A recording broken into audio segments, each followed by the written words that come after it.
Graça e paz, irmãs. É com imenso prazer que o Senhor dá a oportunidade de trazer mais uma palavra aos nossos corações, né? E o Senhor permitiu um cenário lindo hoje, um cenário natural, que é aqui em Gonçalves, no sul de Minas, um lugar que eu amo muito. E vamos ver o que o Senhor tem para os nossos corações, amém? Eu convido a igreja a abrir a palavra do Senhor em 2 Timóteo 4:7, amém? Diz assim a palavra de Deus: Combati o bom combate, acabei a carreira, guardei a fé. Desde agora a coroa da justiça me está guardada, a qual o Senhor, justo juiz, me dará naquele dia, e não somente a mim, mas também a todos os que amarem a sua vinda. Amém? Irmãos, aqui Paulo estava falando sobre a partida dele, né? Que ele acreditava que estava próxima a partida dele para estar com o Senhor. E ele fala aqui algo maravilhoso sobre ter acabado a carreira, combatido o bom combate, né? Combate cristão, combate para o qual ele foi chamado, o qual nós somos chamados como cristãos no Senhor. E eu quero focar principalmente aqui a palavra que o Senhor trouxe ao meu coração, foi sobre guardar a nossa fé. Guardar a nossa fé em todos os momentos. Guardar a nossa fé em momentos difíceis, como nós temos passado com esta pandemia, ou em momentos difíceis, seja qual a circunstância no nosso lar, no nosso emprego, na nossa escola, na nossa família, dentro do nosso lar. E é muito importante que a gente tenha sempre bem gravado no nosso coração, na nossa mente, sobre guardar a fé, né? E o que é a fé? A Bíblia nos diz que a fé, em Hebreus 11:1, nós encontramos a Bíblia dizendo que, ora, a fé é a certeza daquilo que esperamos e a prova das coisas que não vemos. Todos nós conhecemos esse versículo e muitos outros que falam sobre fé. Então, a fé é realmente você aguardar, é você realmente esperar, ter a certeza daquilo que você nem mesmo vê, né? E a palavra também diz em Hebreus 11:6, continua nesse mesmo capítulo, dizendo que sem fé é impossível agradar a Deus, pois quem dele se aproxima precisa crer que ele existe e que recompensa aqueles que o buscam.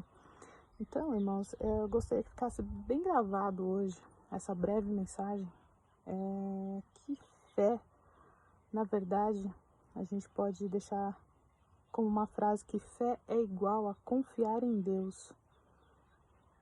Confiar em Deus, não importa a circunstância, é confiar em Deus, porque isso agrada ao Senhor, porque nós depositamos confiança nele, porque nós depositamos nele a certeza de que ele é um Deus soberano, um Deus todo-poderoso, um Pai amoroso, um Pai zeloso, aquele que cuida de nós. E isso alegra o coração de Deus. E é engraçado que a gente fala, pois, né, que crer que Deus existe, é o que diz nesse versículo 11, Hebreus 11:6. Mas nós muitas vezes cremos que Deus existe, mas nós não temos fé em determinada situação. Então, são coisas separadas. Nós, como os cristãos, acreditamos, cremos, temos a certeza que nosso Deus existe, que nosso Jesus existe, que está conosco todos os dias, como ele disse, que veio à terra, que morreu pelos nossos pecados. Mas muitas vezes as circunstâncias são tão difíceis que nós deixamos de ter fé. E não é fé que ele existe, é fé de que algo pode mudar, é fé de que aquela circunstância pode mudar, é fé de que ele está no controle de todas as coisas. E se nós não percebemos, isso passa muito sutil às vezes, mas isso nos leva ao desespero, isso nos traz medo, isso nos leva a tristeza e muitas vezes até a deixar o Senhor de lado, porque é como se não acreditássemos mais que essa circunstância pode mudar.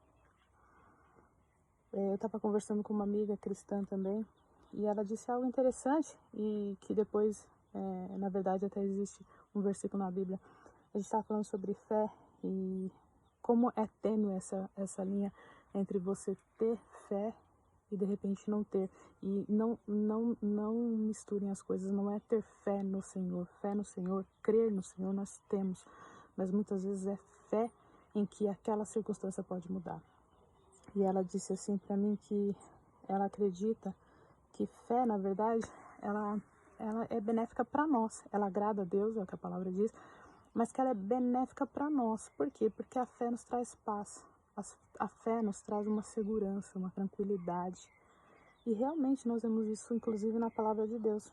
Tiago 1,3, ele diz: pois vocês sabem que a prova da sua fé produz perseverança, e algumas versões diz paciência. Só tem paciência, só tem perseverança em continuar esperando uma mudança, uma solução, quem tem fé. Isso traz paz. Então, na verdade, o Senhor nos ensina e diz que temos que ter fé, porque isso é benéfico para nós. Para nós. Porque isso não muda quem Ele é, o que Ele pode fazer, mas sim a nós. E nós temos que aprender. Nós temos que ter no nosso coração essa certeza, em qualquer circunstância boa, ruim. Geralmente isso exerce mais a fé quando uma circunstância não é muito boa, quando foge do nosso controle, quando a gente acha que não tem solução. Mas para o nosso Deus tem, mas o nosso Deus tudo pode. Só que Ele espera a nossa confiança nele, que chama-se fé. Então, o recado para nós hoje é esse, que a gente possa ter fé no Senhor em qualquer circunstância. O Senhor nos ensinou, em várias passagens nós vemos, né, da Bíblia, registrada a questão da fé. E eu tenho algumas aqui, não dá para citar muitas, mas eu tenho algumas aqui. Certa feita, o Senhor estava andando com os discípulos e ele passa por uma figueira e ele foi ver, ele estava com fome, ele foi ver se essa figueira tinha frutos. E então ele percebeu que ela não tinha, e nós conhecemos a história, né? O Senhor vai e seca aquela figueira, né? Já que ela não tem frutos para dar, para que ela serve? E aí ele seca aquela figueira e os discípulos ficam espantados como aquilo aconteceu de forma tão rápida. E o Senhor diz a eles, em Mateus 21, está essa passagem, e o Senhor diz a eles em Mateus 21, eu asseguro que se vocês tiverem fé e não duvidarem, poderão fazer não somente o que foi feito à figueira, mas também dizer a este monte, levanta-te, atira-te no mar, e assim será feito. Que grande fé é essa?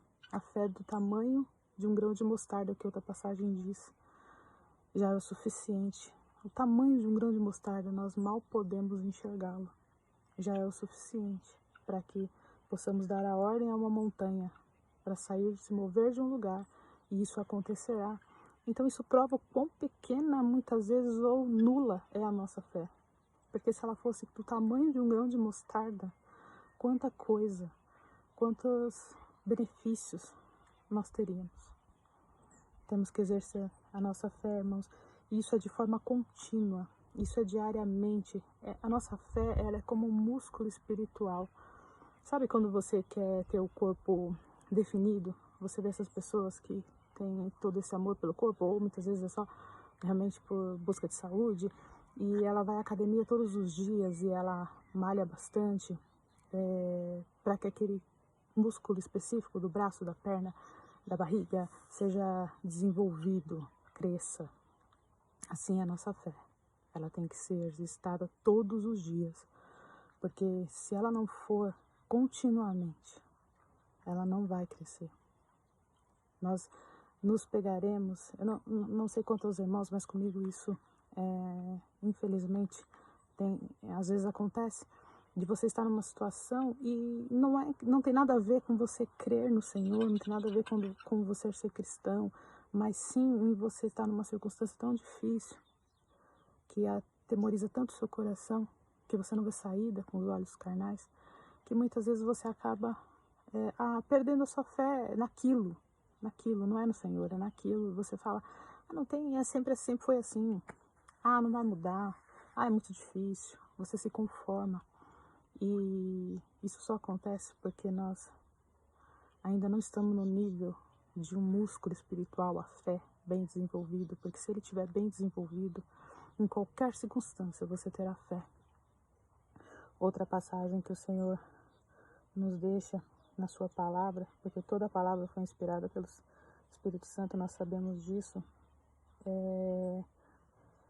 daquela mulher que tinha uma filha endemoniada, e essa mulher, ela vem clamando, né, a multidão, e essa mulher clamando ao Senhor: Filho de Davi, tem misericórdia de mim, tem misericórdia da minha filha que está endemoniada. E, inclusive os discípulos falam para o Senhor: peça para que ela se cale, há uma multidão e ela vem chamando e gritando atrás de nós. E o Senhor para falar com aquela mulher. Tudo isso está em Mateus 15, tá? E o Senhor fala para essa mulher, e realmente foi mostrar a fé dela, talvez para os discípulos. O Senhor, ela fala assim, o Senhor fala para ela, né, que não convém que ele lance pão aos cachorrinhos, né? E aí ela diz: Senhor, mas os cachorros se alimentam até das migalhas que caem da mesa dos seus donos, dos seus senhores. E o Senhor diz para ela, então, no Mateus 15, 28, mulher, grande é a sua fé, seja conforme você deseja. E naquele mesmo instante, a sua filha foi curada. Que o Senhor possa olhar para nós em determinadas circunstâncias e possa nos dizer: grande é a tua fé, seja feito conforme a tua fé. Amém. Nós também vemos uma outra passagem, e aqui é o Senhor usando a fé de outros para um determinado doente. Todos conhecemos a história. Em Mateus 2,5 nós vemos, é isso mesmo. Em Mateus 2,5 nós vemos, Marcos 2,5 nós vemos aquela questão do paralítico, que os amigos não tinham como chegar com ele até a casa em que o Senhor estava. E a palavra relata que eles tiraram o telhado de uma casa e desceram aquele paralítico para que o Senhor o curasse. E é maravilhoso porque o Senhor diz assim: e Jesus, vendo a fé deles, dos amigos, disse ao paralítico: filho, perdoados estão os teus pecados. Irmãos, o Senhor quer nos usar a nossa fé para abençoar a outros, seja familiares, amigos, quem estiverem ao nosso redor. O Senhor verá a nossa fé e dirá: grande é a sua fé, e abençoará a outro. Isso servirá de testemunho, servirá para que ele também tenha fé. Então o Senhor usa a nossa fé para nos abençoar, e a nossa fé para abençoar outros também. Que o Senhor nos ajude, que possamos ter uma grande fé. Em 1 Coríntios 2,5 nós vemos Paulo dizendo que ele pregava, que ele falava, que ele fazia, né, realizava maravilhas no poder do Espírito Santo. E aí ele diz assim, em 1 Coríntios 2,5, para que a fé que vocês têm não se baseasse na sabedoria humana, mas no poder de Deus, porque a fé vem de Deus. A fé vem de Deus, não do homem. Então, muitas vezes nós temos que pedir ao Senhor que aumente a nossa fé. Essa muitas vezes tem que ser a nossa oração. Senhor, olha, nessa circunstância eu não estou conseguindo ter fé, não estou conseguindo ver uma mudança, uma alternativa, uma saída. Mas, Senhor, aumenta a minha fé. E Ele vai fazer. Nós vemos em Marcos 9, 22, o caso daquele pai do menino endemoniado, que ora era lançado no fogo, ora era lançado na água. E é maravilhoso que esse pai aflito chega-se ao Senhor e ele diz assim ao Senhor: se tu podes fazer algo, tem compaixão de nós e de alguma maneira ajuda-nos. E o Senhor diz: se podes, contestou Jesus, né? Tudo é possível para aquele que crê. Imediatamente o pai do menino disse ao Senhor: eu creio, ajuda-me a vencer a minha falta de fé, a minha incredulidade, ajuda-me. E nós muitas vezes temos que ter a humildade e também o entendimento, o discernimento de pedir ao Senhor: eu creio que tu podes. Aumenta a minha fé, Senhor, porque aí a fé trará perseverança, como diz a palavra, trará paz ao nosso coração e nós venceremos essa causa, seja ela qual for. Que o Senhor nos ajude a termos fé. Em 1 Coríntios 16, 13, também, Paulo dizendo aos Coríntios, ele diz: estejam vigilantes, mantenham-se firmes na fé, sejam homens de coragem, aqui eu acrescento, sejam mulheres de coragem, sejam fortes. Irmãs, irmãos, que possamos ter fé, sermos mulheres e homens de coragem, firmes na fé, como diz o texto principal que nós lemos aqui, que possamos guardar a nossa fé, não importa o momento. Porque, na verdade, nós não precisamos, não sei qual a situação que você se encontra, mas tenha certeza, você não precisa do melhor médico. Você precisa do médico dos médicos. Você não precisa de um gerente de banco que te faça um benefício e te dê um empréstimo. Você precisa do Deus provedor, daquele que é dono do ouro, da prata, dono de todas as coisas. Você não precisa de um bom advogado. Você precisa do justo juiz. O nosso Deus, aquele que é justo, misericordioso, benigno, aquele que nos ama como um pai amoroso, aquele que julga a nossa causa. É dele que nós precisamos, é a ele que nós devemos correr. Sabe por quê? Porque essas pessoas, o gerente, o amigo, o pai, o irmão, o advogado, o médico, eles são pessoas como nós. Eles apenas estão no caminho. Eles são usados por Deus para nos abençoar, como nós também somos usados para abençoar a outros. Mas tudo vem dele, das mãos dele. E nós só precisamos ter fé, confiar nele. Isso agradará o coração dele, nos trará força, nos trará paz, nos trará perseverança. Em 1 João 5,4 nós vemos a palavra dizendo que o que é nascido de Deus vence o mundo. E esta é a vitória que vence o mundo, a nossa fé. Essa é a vitória que vence o mundo, a nossa fé. Em Romanos 1,17 diz que o justo viverá pela fé. Que eu e você possamos ser justos no Senhor Jesus, vivendo pela fé. Amém? Essa é a palavra que o Senhor trouxe ao nosso coração hoje. Falou primeiramente comigo e falou muito comigo, porque eu tenho muitas vezes estado em situações da qual o Senhor tem que me lembrar e falar: onde está a sua fé? Onde está a sua fé? Amém? Que o Senhor nos abençoe grandemente. Eu agradeço a oportunidade em nome de Jesus.